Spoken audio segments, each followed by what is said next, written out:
সাকিবিয়ানসরা already কিন্তু সাকিব ভাইয়া একটা জিনিস পোস্ট করে দিয়েছে এবং সেই পোস্টার দেখার পর সমস্ত সিনেমা যারা ঈদে সাকিব ভাইয়ার সঙ্গে ক্ল্যাশ করছিল তারা জাস্ট ভয়ে ভীতু হয়ে গেছে। আমি এটুকু শিওর শর্ট বলছি, বরবাদ ধামাকা হবে। বরবাদ ধামাকা করতে আসছে, বরবাদ সমস্ত রেকর্ড ভাঙতে আসছে এবং অলরেডি আমি কিন্তু ভিডিও করে কিন্তু ভিউজ বলে দিয়েছি যে শুধুমাত্র প্রীতম হাসানের চ্যানেল থেকেই 1 মিলিয়ন ভিউজ তো ক্রস করেই গেছে।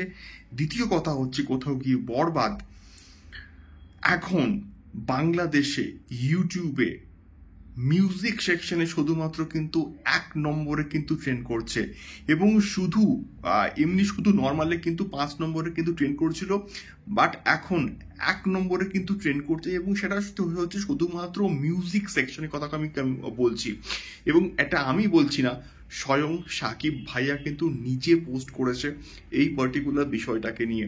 সো হ্যালো গাইজ, আমি Deep and welcome back to my channel Deep exclusive. So এখন আমি এই ভিডিওর মধ্যে কথা বলতে এসেছি সাকিব খানকে নিয়ে, বরবাদকে নিয়ে এবং বরবাদের প্রথম গান দ্বিধাকে নিয়ে, যে গানটা একটা হিউজ লেভেলে কিন্তু ক্রেজ সৃষ্টি করেছে এবং ভয়ঙ্করভাবে কিন্তু ক্র্যাশ করেছিল যখন প্রাথমিক অবস্থায় গতকাল যখন গানটাকে ড্রপ করা হয়েছিল এবং তারপর আস্তে আস্তে অ্যাকচুয়াল ভিউজটা আমরা যখন দেখতে পাচ্ছি, লিটারেলি কিন্তু অবাক হয়ে গেছি যে মানুষ কতটা অপেক্ষা করে থাকে সাকিব খানের কোনো কন্টেন্ট দেখার জন্য, মানুষ কতটা ওয়েট করে থাকে এই প্রিয়তমার জুটিকে আরো একবার দেখার জন্য। এবং সাকিব খান এবং ইথিকা পলের যে কম্বিনেশনস এতটা মানুষের পপুলার হয়েছে, এতটা ভাল লাগছে মানুষের, তার জন্য কিন্তু কন্টিনিউয়াসলি মানুষ ওয়েট করেছিল যে কখন রোম্যান্টিক সংটা আসবে। স্টিল আমি বলবো যে প্রোডাকশন হাউস কোনো রকম ডিলে করেনি, কোনো রকম লেট করেনি এই গানটাকে ড্রপ করার জন্য। এক্স্যাক্টলি অ্যাকচুয়াল টাইমে কিন্তু গানটা এসছে এবং গানটা আসার পর রীতিমতো ভাইরাল হয়ে গেছে, প্রথম কথা।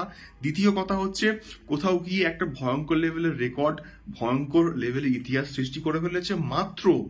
মাত্র 4 থেকে 5 ঘন্টার মধ্যে কিন্তু 1 মিলিয়ন ভিউজ ক্রস করে গেছে অল ওভার আমি বলছি। এবং শুধুমাত্র প্রীতম হাসানের চ্যানেল থেকেই কিন্তু 1 মিলিয়ন ভিউজ ক্রস করে গেছে এবং অলরেডি বাংলাদেশের যে ইউটিউবের মিউজিক সেকশনে কিন্তু 1 নম্বরে ট্রেন্ড করছে এবং বাংলাদেশের অল ওভার যে ইউটিউব চ্যানেল সেখান থেকে কিন্তু এখনো অবধি সম্ভবত 5 নম্বরে কিন্তু ট্রেন্ড করছে। একজন কিন্তু আমাকে কমেন্ট বক্সে কমেন্ট করে কিন্তু এই পার্টিকুলার বিষয়টাকে শেয়ার করলো।